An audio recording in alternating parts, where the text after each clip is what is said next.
এক বিশাল ষড়যন্ত্রের গন্ধ পাইতেছি। ঘটনা ছোট, রাজনৈতিক গুরুত্ব অপরিসীম। আজারি সাহেব নিজেই কইছে যে সামান্য জায়গায় একটা অল্প কিছু লোকে কাজটা করেছে। শুনেন, পুরো লক্ষ লক্ষ মানুষ, আমি তো দেখতে পাচ্ছি কত লক্ষ লোক হয়েছে, একটা জায়গায় কোনো সমস্যা নাই। এখানে কয়েকশো ছেলে পেলে এই ধাক্কা ধাক্কি, না নিজে শুনতে পারতেছো, না অন্যকে শুনতে দিচ্ছ, না আমাকে বলতে দিচ্ছ। কি করতেছো তোমরা? এগুলো কি করতেছো? আমি আজকে just as a gesture of goodwill, আমি নামটা কইলাম না কে করিছে, কয়া দেবো কিন্তু কে করিছে এইটা। এই হট্টগোল হয়ে কেন সুষ্ঠুভাবে শেষ করতে পারলেন না তাফসির মাহফিল আজারি সাহেব? কারণ বিএনপি নেতারা প্রকাশ্যে বলিছে মাহফিলে আজারি সাহেব হেস্তনেস্ত শিকার হবে, এটা কইছে বিএনপি নেতা। সত্যি কথা, আমি ব্যানে করছি না। এই যে শুনেন, রহমান আজারি বক্তব্য রাখে বিএনপির বিপক্ষে, এত সাহস সে কোথায় পায়?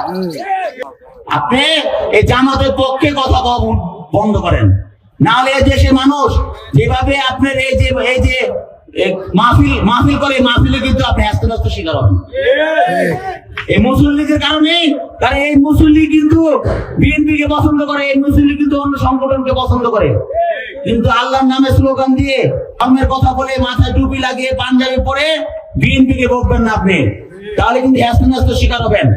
আবার যে কোনো মুহূর্তে কিন্তু আপনি দেশান্তর হতে পারেন। ঠিক তার পর দিন এই ঘটনা ঘটলো। তার আগে তো অনেক নেতা, রিজভী ভাই তার সহকর্মীদের তাতায় রাখছে। এখন আজারির উপর কেন বিএনপি বিলা? দুইটা কারণে। এক, বিএনপির তো জমায়েত করতে টাকা খরচা হয়, এমন কোনো বক্তা নাই যার বক্তৃতা শোনার জন্য লাখে লাখে মানুষ যাবে। খালেদা জিয়া বা তারেক রহমান আসলে যাইতে পারে, কিন্তু দেশে আছে এমন কোন নেতার বক্তব্য শুনতে এখন আর যাবে না লাখে লাখে লোক। আর আজারির বক্তব্য শোনার জন্য স্মরণকালে সর্ববৃহৎ সভা হচ্ছে, যেটি যাচ্ছে সেটি হচ্ছে। এটা গা টাটাইতেছে বিএনপির। জনসমাগম মানে ক্ষমতা, বুঝছাও?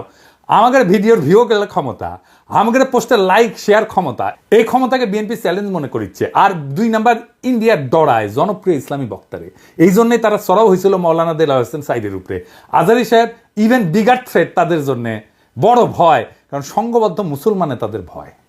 আজহারি জামাত করে না, তার বয়স কম, তারা যুদ্ধাপরাধী বানাইতে পারবে না, চমৎকার কথা বলে, আধুনিক, মননশীল, অপূর্ব সুন্দর গলা আর চেহারা, মাশাআল্লাহ, ইংরেজি বলতে পারে ভালো। এইরকম একজন দায়ীকে কোনোভাবে টলারেট করবে ইন্ডিয়া? করবে না।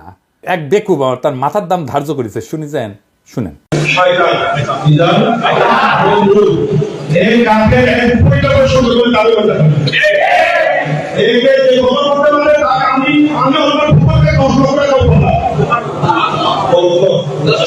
দেখেছেন তার জানের উপরে উঠে গেছে। পুলিশকে করছে ওই হারামজাদার এখনই ধরে প্যাকেট করেন, ওই যে কইছে 10 লাখ টাকা দিবে, ও প্যাকেট করেন। বিএনপি নেতারাও খুব অপমানজনক ভাবে কথা কইছে যে আজারি হুজুর পিছে লাগিছে। দেখেন দুদু ভাই কয় আজার নাকি মাজার কি যেন আছে, দেখেন শুনেন। ওই যে কে যেন আজার নাকি মাজার একজন আছে। হ্যাঁ দুদু ভাই, আপনারা যে বিএনপির দুদু বলে এটা জানেন? হ্যাঁ, দুদু দুদু, বুকের দুদু, বুকের দুদু নাম বিকৃত করেন কে? বেদবি কুটি থেকে শিখেছেন। আপনার কর্মী আপনার কথা না শুনে আজারি হুজুরের কথা শুনবি? এটা জানেন না তো? কর্মীর সাথে তো যোগাযোগ নাই, জিজ্ঞেস করে দেখেন। আজারি হুজুরের নাম শুনলে কয়বার সালাম দেয় শুনেন, আর আপনার পিছে যায় কি কয় শুনেন। নিজেরা বেশি হারকুলিস ভাবেন না, বুঝছেন? উঠলে দিন বাগে খেয়েছে। আওয়ামী লীগ আমলে ওয়াজে এসে আওয়ামী লীগ নেতারা চড়াও হইতো না, দেখেছেন না? চড়াও হইতো না, এখন বিএনপি নেতারা চড়াও হচ্ছে। এই যে দেখেন, এটা আমার শহরে বগুড়ায় মৌলানা বজরুল রশিদ মিয়া, আমি কলে খুব পছন্দ করি, খুব চমৎকার একজন আলেম, কলে খুব সুন্দর ওয়াজ করেন, উনার উপরে চড়াও হয়েছে। মিজাজ খারাপ হয়ে গেছে দেখে। আর চড়াও হয়েছে কে? আওয়ামী লীগের পান্ডা মোহনের ভাই বিএনপি নেতা বাদশা। দুই ভাই দুই দল করে, এক ভাই আওয়ামী লীগ, এক ভাই বিএনপি। ওর ভাই বগুড়া শহরের কোনো জমি বাকি রাখে না, এই যে মোহন দখল করেছে। দুই ভাই দল করে সিস্টেম কইরা এখন আরেক ভাই রাজত্ব চালাইতেছে বগুড়ায়। রাগা পাঁচতলা দুর্বৃত্ত ফ্যামিলি। শোনেন কি করিছে। কিসের ভাষা ভাই? আমরা আমার দেশে থাকি না। আমরা দেশে থাকি না। হ্যাঁ ঠিক আছে। আপনি বলেন কেন যে আল্লাহু আকবার একবারই তো ছাড় দেয় না? আমাদের প্রত্যেকটা এই প্রোগ্রামে দেখো না। না এই জায়গাতে আমি কি বুঝতে পারছি তাকে শোনেন। না না, এখানে যে কোরআন শরীফ তেলাওয়াত হলো একবারই দিছে আল্লাহু আকবার, হাম্মাম করে আর দেয়নি, এটা ঠিক না। তার মানে দিছে তো? না তার মানে দেয়নি, দিছে তো। একবার দেখ 10 বার দেখ দিছে। আপনারা কোন আওয়ামী লীগের মধ্যে দিছে? আপনি তো বললেন একবারই দিছে আর দেয়নি, এটা তো ঠিক না। আমি একটু আমার প্রধান বক্তার সাথে দ্বিধার করেছিলাম যে উনি বলতে চেয়েছিলেন যে একবারই হাম্মাম সাহেব বলছেন, এটা তারপর কি বলছেন আমি আসলে এই করি, যখন বলছে একবার বলেছেন আমি সেটাকে ডিফার করেছি। আমরা ইসলাম কারো ব্যক্তিগত সম্পত্তি নয়, ইসলাম সকল মুসলমানের সম্পদ। কেউ যদি মনে করে এটা আমার ইসলাম আমার একাডি আর করো না, এটা তো সঠিক না। যারা ক্ষমতার থাকতে যা করেনি এরা ক্ষমতার যাওয়ার আগেই তার সাথে বেশি করতেছে। ধরে কোন কথা ঠিক কি না? রাধা বাদশাহ আউট হয়ে গেছে।